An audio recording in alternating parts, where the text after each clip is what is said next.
Hoy vamos a hablar del nombre de Dios, a Jehová, pero no vamos a hablar en un sentido técnico o en un sentido, pues, de cómo se debe de pronunciar, si Jehová, si Yahvé.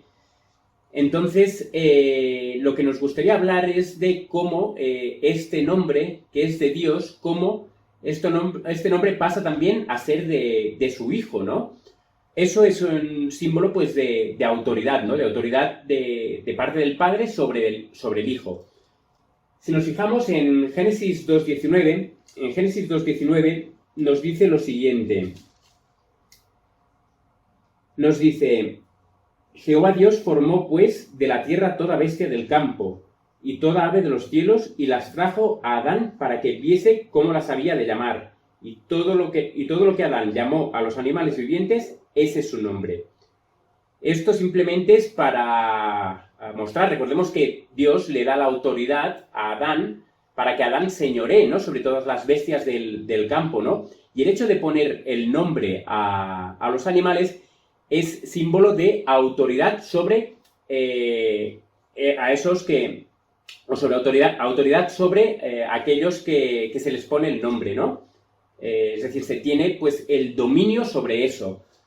Ahora bien, si vamos a Génesis 3.20, también nos encontramos cómo Adán le pone el nombre incluso a su mujer, ¿no?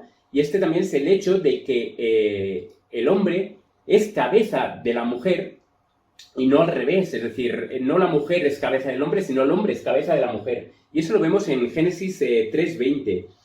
En Génesis 3.20 nos dice: y llamó a Adán el nombre de su mujer Eva, por cuanto ella era madre de todos los vivientes. Así que nos encontramos en estos dos primeros versículos como esto es un símbolo de autoridad. Recordemos que más adelante Pablo, pues, habla de que como el hombre es cabeza de la mujer y no la mujer cabeza del hombre, así como también es Cristo cabeza de la Iglesia y el Padre es cabeza de Cristo, ¿no? Pero ahora bien, también si vamos a Daniel 1.7, nos vamos a encontrar lo siguiente. Nos vamos a encontrar que cuando Daniel y sus compañeros, pues, estuvieron cautivos en Babilonia, vemos también cómo se le da esta autoridad, o cómo se muestra, mejor dicho, la autoridad del rey Nabucodonosor sobre, pues, los judíos, en este caso, pues, Daniel y sus amigos. Si vamos a Daniel 1.7, nos dice que el jefe de los eunucos, obviamente comandado o dirigido por el rey, le dice que les pone nombres a Daniel y a sus compañeros, ¿no? Y dice a estos, el jefe de los eunucos, es decir, a Daniel, a Ananías, a Misael y a Azarías, el jefe de los eunucos les pone nombre, ¿no? Y dice: puso a Daniel Belsasar, a Ananías Sadrac, a Misael Mesac y a Azarías Abednego. Por lo tanto, esto también es símbolo de autoridad, símbolo de que el rey elige el nombre que él quiere que lleven aquellas personas que ahora trabajan para él, para su gobierno, ¿no? Y vemos, pues, cómo en los tres casos, cómo esto es un símbolo de autoridad, ¿no? Y el otro es y por lo tanto, quien recibe el nombre se sujeta a quien le da el nombre. Pero ahora vemos en estos versículos cómo esto también sucede en relación al Padre y al Hijo. Es decir, si vamos a Proverbios 34, nos vamos a encontrar con un versículo que es muy especial. Está hablando, pues, en relación, en el contexto de la creación. Y en Proverbios 35 nos dice... nos dice: ¿quién encerró los vientos en sus puños? ¿Quién ató las aguas en un paño? ¿Quién afirmó todos los términos de la tierra? Como veis, está hablando en un contexto, pues, de la creación, ¿no? ¿Quién tenía esta potestad para hacer estas cosas, ¿no? Y ahora se hace una pregunta que es muy interesante, que dice: ¿cuál es su nombre y el nombre de su hijo? Dice: ¿sí sabes? Por lo tanto, nos está hablando de dos personas, de un padre y de un hijo. No dice padre, pero sí que entendemos que al decir su hijo entendemos que hay un padre, ¿no?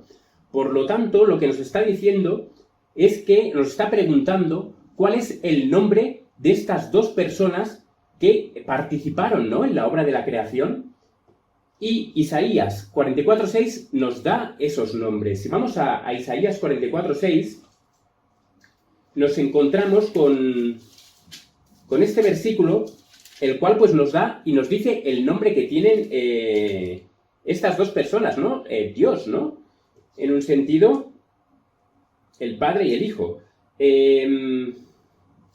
Nos dice en Isaías 44:6, así dice Jehová, Rey de Israel. Aquí se está refiriendo al Padre, y su Redentor, Jehová de los ejércitos. Yo soy el primero, yo soy el postrero, y fuera de mí no hay Dios. Por lo tanto, tanto el Padre como su Hijo, recordemos, el Rey de Israel, Jehová, se está refiriendo al Padre. ¿Por qué? Porque después seguidamente vemos que dice, y su Redentor. ¿Quién fue el Redentor? Fue nuestro Salvador. Fue el Hijo de Dios, ¿no? Y lo llama Jehová de los ejércitos. ¿Por qué lo llama Jehová de los ejércitos? Básicamente porque Jehová, Cristo, es encargado o es puesto por encima de los ángeles y tiene autoridad, tiene preeminencia sobre ellos y tiene dominio sobre ellos y él los comanda, los dirige. Por eso se llama Jehová de los ejércitos. Y por lo tanto aquí vemos que el nombre, tanto del Padre como del Hijo, es Jehová. Ahora bien, tienen el mismo nombre. ¿Por qué tienen el mismo nombre? Muchas personas dicen, no, porque son Dios y Dios son tres, ¿no? Aquí, pues, de momento solamente estamos hablando de que son dos, tanto el Padre como el Hijo. No entramos en temas de la Trinidad ni nada de eso, pero sí que entramos en base al nombre, ¿no? Al nombre de Jehová, ¿no? Y por lo tanto lo que nos está diciendo es que ambos tienen el mismo nombre. ¿Y por qué tienen este mismo nombre? Si vamos a Éxodo 23:21, nos dice algo que es muy interesante. Y nos lo dice así, dice, guárdate, está hablando Dios Padre, ¿no? Dice, guárdate delante de Él y oye su voz, no le seas rebelde, porque Él no perdonará vuestra rebelión, porque mi nombre está en Él. Por lo tanto, el nombre de Dios Padre, Jehová, está puesto, está dado, es como si Dios Padre le hubiera puesto ese nombre al Hijo, ¿no? Muchas personas dirán, no, esto no puede ser porque los dos son Dios y por lo tanto los dos son coiguales, coeternos y ambos tienen el mismo nombre. Pero esto no es así, porque si vamos a Hebreos 1:4, nos encontramos con un detalle que nos ayuda pues ya a vislumbrar un poco pues lo que estamos hablando, ¿no? Si vamos a Hebreos 1:4, nos dice lo siguiente. Hablando de Jesús, del Hijo de Dios, dice, hecho tanto superior a los ángeles. Y está hablando del momento en que el Padre engendra al Hijo en algún momento de la eternidad en el cielo. Y dice, hecho tanto superior a los ángeles. Cuando habla de hecho, no se está refiriendo a hechura, a criatura, sino dándole, ¿no?, esa potestad y lo hace, le da esa autoridad y lo pone por encima de los ángeles, ¿no? Y dice el por qué, ¿no? Hecho tanto superior a los ángeles, cuánto heredó más excelente nombre que ellos. ¿Qué nombre es el que heredó? El nombre que heredó es el de Jehová. ¿Por qué? Porque Cristo, el Hijo de Dios, lo que hace es recibe, ¿no?, todos los atributos de Dios. Esto también nos lo dice en Colosenses, ¿no? Si vamos al libro de Colosenses, nos habla un poco, pues, de esto que comentamos, ¿no? Dice, por cuanto agradó al Padre que en Él habitase toda plenitud, ¿no? Más adelante dice, porque en Él habita corporalmente toda la plenitud de la deidad. Por lo tanto, el Hijo hereda todos los atributos del Padre y por lo tanto también hereda el nombre del Padre. Por eso, el Hijo también es digno de llamarse Jehová. No por cuenta propia, sino porque el Padre así le ha placido y el Padre, por derecho de ser Padre, le da la autoridad al Hijo de llevar también su nombre, ¿no? Entonces, finalmente, pues si vamos al libro de Corintios, veremos que realmente hay esta escalera, ¿no?, de sujeción del Hijo al Padre. A la vez también hay que decir algo. Aquí veíamos que el nombre que se les daba era un nombre nuevo, ¿no? Pero en este caso lo que estamos viendo es que lo que el Padre permite es que el Hijo lleve su nombre, ¿no? Eso es un símbolo de autoridad y lo lleva a un punto de igualdad en ese sentido al Padre, ¿no? Por eso nos encontramos que Ellen White dice que el Padre hace igual al Hijo, ¿no? Lo eleva a la misma altura que Él y le da potestad para que sea honrado y adorado, ¿no? Eso lo dicen en la historia de la redención. Y si vamos ya para concluir en 1 Corintios 15, en 1 Corintios 15, pues 15 nos habla de esta autoridad, ¿no? De esta secuencia o de esta jerarquía, ¿no? Que hay en el cielo.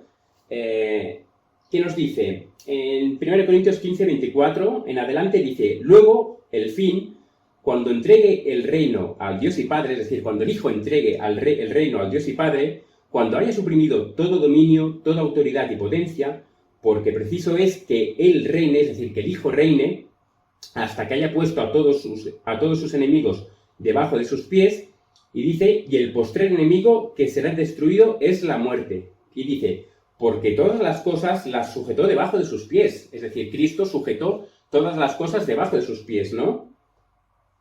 Y dice, o el Padre sujetó, mejor dicho, todas las cosas debajo de los pies del Hijo, ¿no? Y dice, y cuando dice que todas las cosas han sido sujetadas a Él, dice, todo es sujetado al Hijo, claramente se exceptúa a aquel que sujetó a Él todas las cosas, por lo tanto el Padre, es decir, todo está sujeto al Hijo, salvo el Padre, sino que el Hijo está sujeto al Padre y el Padre está en autoridad por encima. De hecho, Ellen White dice que el Padre es el gran legislador y el Hijo es el segundo en autoridad en el cielo, ¿no? Luego habla pues también de un tercero que era Satanás, que era el tercero en jerarquía que seguía esa escalera, ¿no? de jerarquía en el cielo.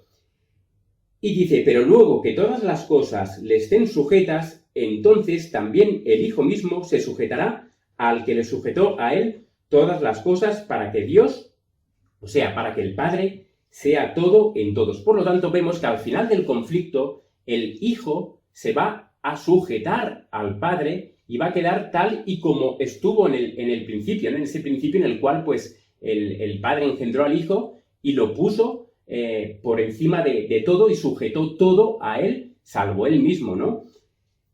Y por lo tanto, pues vemos eso, vemos la importancia también de entender este tema, de poder entender por qué Cristo, por qué el Hijo de Dios se llama Jehová, que no es por un tema de coigualdad con el Padre y lleva ese nombre, sino porque el Padre así le ha placido y así le ha dado el poder llevar su nombre. Y finalmente vemos que al final del conflicto, incluso el Hijo queda sujeto por la eternidad al Padre y todas las cosas quedan sujetas a Cristo y Cristo sujeto a su Padre. Este ministerio se mantiene gracias a tus aportes. Si quieres contribuir, ve a laverdadilustrada.com o a la descripción de este vídeo.